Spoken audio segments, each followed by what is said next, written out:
Ayan guys, magpapaaraw tayo para healthy. And then kasama ko yung aking baby girl. Of course, laging kasama to. Yan o. Kira, say hello to the camera. Hello. Hello ba? Dead mo lang. Yan. May mga bata dito naglalaro sa likod ko. Oh. Yan o. Ay, ewan ko kung laro ito. Baka klase pa nila. Kasi marami sila eh. Yan o. May natumatakbo sa likod, right? And then, meron pa dun o. Parang nagpa-practice sila ng, ewan ko ba, ano pinapractice ng mga to. And then, meron pa dun.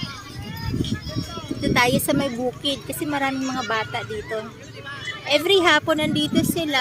And then, ang ginagawa ko, pinapalakad ko yung aso. At nagpapainit na rin ako. Hapon ngayon, mga